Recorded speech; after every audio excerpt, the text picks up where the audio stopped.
Hello guys and नमस्ते and welcome छ मेरो अर्को ब्लगमा।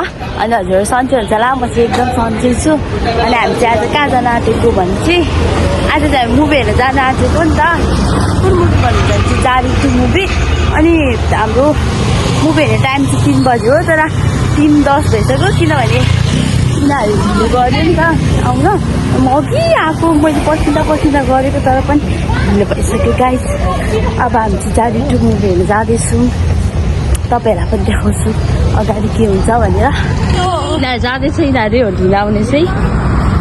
खासमा चाहिँ हामी अस्ति नै मुभी हेर्ने थियौँ नि त 21 बजे, त एकदम सिट प्याक थियो नि त। त्यो पनि बल्ल बल्ल आज पनि बल्ल बल्ल अगाडि पाएको मुभीको टिकट।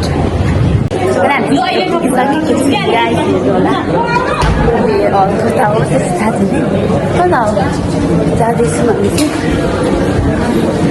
एकदम ढिलो भइसकेको छ, मुभी स्टार्ट भइसकेको छ, तर हामी एकदम लेट भयो हाम्रो लागि। हामी चाहिँ जाँदैछौँ।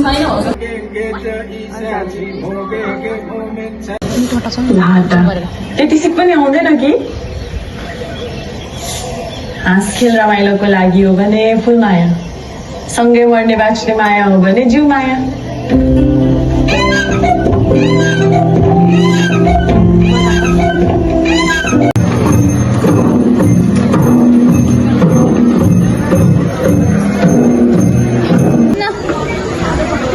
ये जस्तो भयो गल्ती हो, माथि मागे।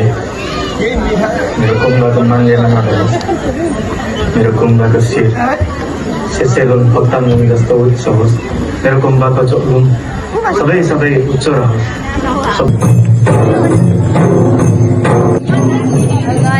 मुभी हेरिसक्यौँ, एकदम राम्रो थियो। तपाईँहरू जारी पनि आउनुहोला।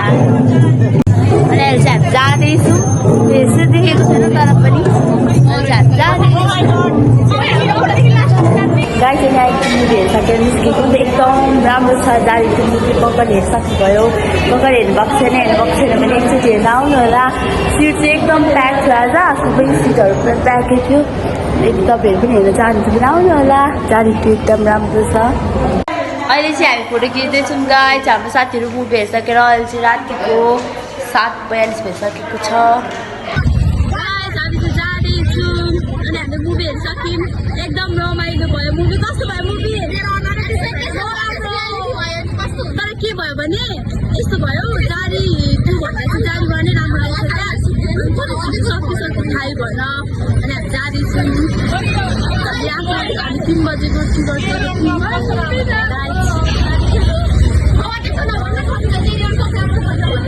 छ, जारी टु राम्रो छ। तपाईँहरू पनि हेर्न आउनु होला सबैजना।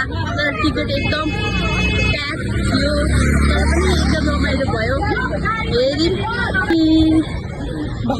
के भन्नु अब, घरतिर चाहिँ एकदम मौसम एकदम राम्रो छ, न जाडो न गर्मी ठिक्कको छ गाइस।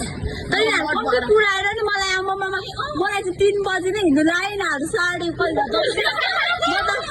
3:10 आइपुगेको होइन, छिटो छिटो आएको हामी हो त्यो थाहा छ मलाई। तर म पर्खेँ नि त, कल गर्दा नि कोही बोल्दैन त, फेरि कल गरेर पागलहरू। म त एकछिन त रिस उठेन नि। मेरो साथीहरू हो, हेर्नु कति राम्रो राम्रो छ। हेर्दै छ, मलाई थाहा छ त पछाडि जाँदैछु।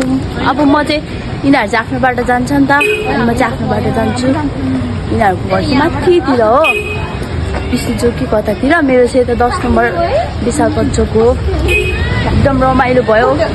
सबैजनाले माया गरिदिनु होला, लाइक कमेन्ट सब्सक्राइब गरिदिनु होला। कस्तो लाग्छ मेरो भ्लग सबैजनाले भनिदिनु होला। Okay by by. अब अर्को भ्लगमा भेटौँला गाइज।